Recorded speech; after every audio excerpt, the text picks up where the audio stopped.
vous présentez une copie, même dans les ambassades, ou même quelque part, vous allez en banque, mais on vous demande, amène-nous l'original. C'est puisque avec l'original, on ne sait pas trop tricher. Est-ce que le monsieur qui a rapporté une information, est-ce que cette information-là, ne contient pas d'erreur? Est-ce que cette information n'a pas été altérée, déformée? Est-ce que vraiment le monsieur qui a écrit sur l'histoire en 6e n'a pas mis des erreurs dedans? C'est ça la critique des restitutions qui concerne la restitution du document dans sa forme originale. Et si on n'a pas, si l'original est perdu, peut-être, on peut recourir à un document qui se rapproche de l'original. Et cette fois-là, on appelle ça archétique.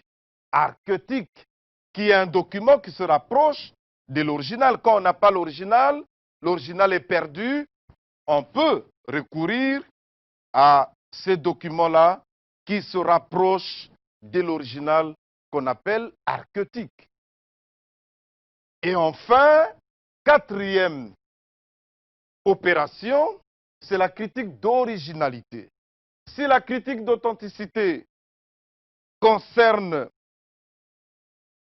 les indications que l'auteur donne, si c'est conforme à la vérité, si la critique de provenance cherche à savoir l'identité du document, comment le document est identifié, la carte d'identité du témoignage, la carte d'identité du document.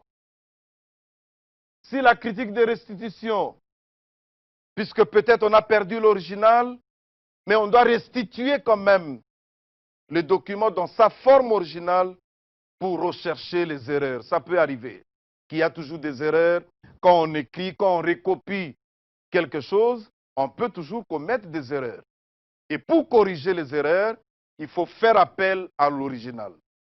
Pour comparer maintenant, vous comparez l'original et la copie et vous allez trouver des erreurs commises. Et maintenant, la critique d'originalité, qui sont les 4 opérations-là de la critique externe. Critique d'originalité maintenant, est-ce que le témoin, comment il a pris connaissance? Comment le témoin, comment l'auteur, comment le monsieur a pris connaissance des faits qu'il est en train de décrire, des faits qu'il est en train de rapporter? Tu viens avec une information, tu bombardes une information. Mais il faut que l'historien se pose des questions. Comment tu as eu cette information-là? Ça vient d'où? Ça sort d'où? L'historien doit d'abord se poser des questions. On ne peut pas te croire comme ça puisque c'est toi qui viens avec une information. On dit non, c'est vrai. Non. On ne sait pas, peut-être tu critiques quelqu'un, tu as un penchant contre la personne. Tu as peut-être une rancœur contre la personne. Et ce que tu vas dire ne reflète pas toujours la vérité par rapport à la personne. Ça, c'est la critique d'originalité. C'est comme ça que l'historien doit avoir une vue d'ensemble, doit avoir une vision large, doit avoir une compréhension très assidue, très complémentaire. Il ne peut pas se figer à un truc qu'on lui donne, qu'on l'informe. Il se dit non, tout ce qu'on m'a dit, c'est vrai. Il n'y a rien. Non, l'historien doit mettre ensemble tous les 4 examens, toutes les 4 opérations, toutes les 4 critiques pour se rendre compte que le document, la documentation qu'il a en main, puisqu'il doit restituer le passé, la documentation là est vraie. Pour qu'il se rende compte finalement que l'information qu'il dispose, c'est une bonne information, il doit critiquer. Et c'est ça la grandeur, n'est-ce pas, d'un historien. Un historien, c'est un homme grand. Un historien, c'est quelqu'un qui qui doit voir beaucoup plus loin, puisque aujourd'hui, il doit maîtriser le passé pour bien travailler au présent et projeter l'avenir. L'historien doit d'abord comprendre ce qui est passé. Et le passé nous aide maintenant à maîtriser le présent et préparer l'avenir, projeter l'avenir. Quelqu'un ne peut pas aller loin s'il ne regarde pas son passé. Toute personne doit d'abord avoir un rétroviseur, doit d'abord insister sur le passé. Et c'est comme ça qu'on étudie le passé de la France pour voir aussi comment la France, qui a géré par exemple le coronavirus, comment la Chine, qui a géré aussi le coronavirus, est sortie de cette torpeur, est sortie, n'est-ce pas, de ce gouffre. Aujourd'hui, on s'attarde dans ce gouffre-là, et nous aussi, on sera l'exemple des autres. On se sert toujours du passé pour, n'est-ce pas, préparer l'avenir, pour préparer d'abord le présent et projeter, n'est-ce pas, l'avenir, préparer le futur. Et c'est ça notre leçon d'histoire d'aujourd'hui. C'est ça notre leçon d'histoire qui était fondée, qui concernait surtout la critique historique. Un historien que vous êtes, chers élèves, un historien que vous êtes, vous ne pouvez pas tout accepter, tout ce qu'on vous dit, sans critiquer. Et vous ne critiquez pas aveuglément, vous ne critiquez pas en désordre, mais vous critiquez méthodiquement. Vous critiquez pour sélectionner, pour sortir ce qui est bien, pour trier ce qui est positif. Vous laissez tout ce qui est négatif, vous laissez tout ce qui est erreur. Vous regardez le document et ça vous permet de vous faire une idée sur, n'est-ce pas, l'importance de ce document-là, sur la valeur de ce document-là. Et c'est ça, la critique historique. C'est ça que vous allez trouver même.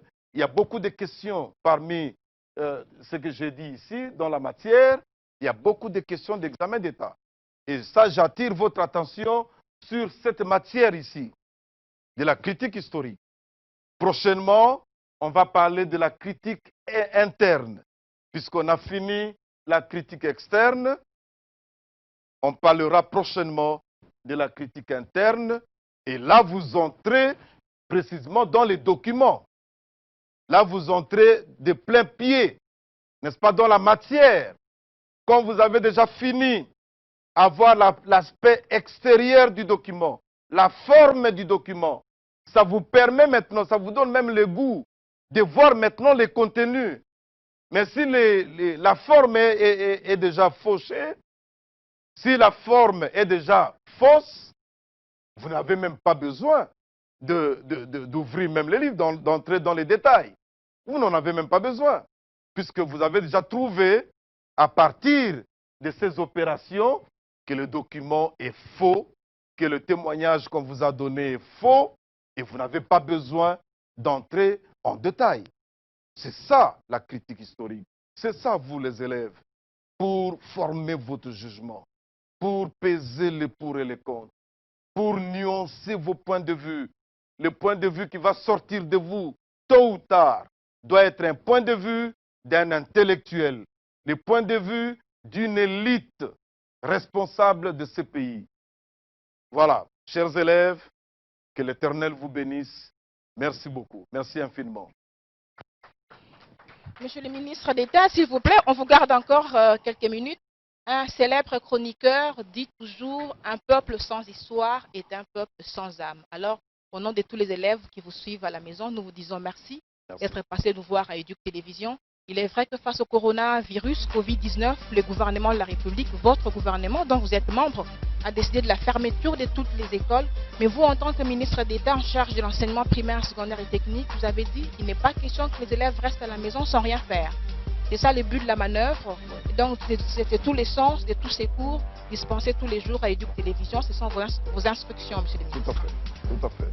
Donc, nous avons quand même réfléchi au niveau du ministère et nous avons trouvé qu'au lieu de laisser les enfants dans l'oisiveté, au lieu de laisser les enfants sans rien faire, puisque vous savez, ils ont quand même un élan par rapport aux matières qu'ils ont vues en classe, et il faudrait maintenir, n'est-ce pas, cet élan-là, maintenir cet équilibre-là. C'est comme ça qu'on a prévu beaucoup de matières par rapport au programme. Vous avez la 6e année, il y a les examens d'État très bientôt. Il y a les TENAFEP aussi qui va venir. Le test national des fins d'études primaires. Il faut que les enfants se préparent et les parents peuvent aider aussi ces enfants-là à suivre les matières qui sont données à Éduc TV et aussi à vodaeduc.vodacom.cd. Et ça, voilà. C'est un partenariat entre votre ministère Mais oui, c'est toujours et ça, Vodacom avec Vodacom, Congo. c'est depuis longtemps. On est ensemble, on chemine ensemble. Vous savez, l'éducation, c'est les moteurs même du développement du pays et surtout garde une place de choix, n'est-ce pas, au niveau de Vodacom. C'est comme ça que nous avons soumis cet exercice-là à Vodacom qui a accepté, n'est-ce pas, de nous accompagner. Et ici, c'est l'occasion d'ailleurs de féliciter Vodacom qui, avec cette plateforme, va être, n'est-ce pas, présente dans les maisons, n'est-ce pas, de nos enfants. Et ici, c'est l'occasion aussi de féliciter le président de la République, chef de l'État, qui nous a donné des instructions claires pour que nous puissions occuper, n'est-ce pas, les enfants pendant cette période. Monsieur le ministre d'État, merci beaucoup d'être passé nous voir et surtout merci pour cette belle leçon d'histoire. Mesdames, Messieurs, merci à vous de nous avoir suivis. Chers élèves, chers parents, chers enseignants, restez branchés sur Éduc Télévision. Ne nous quittez pas.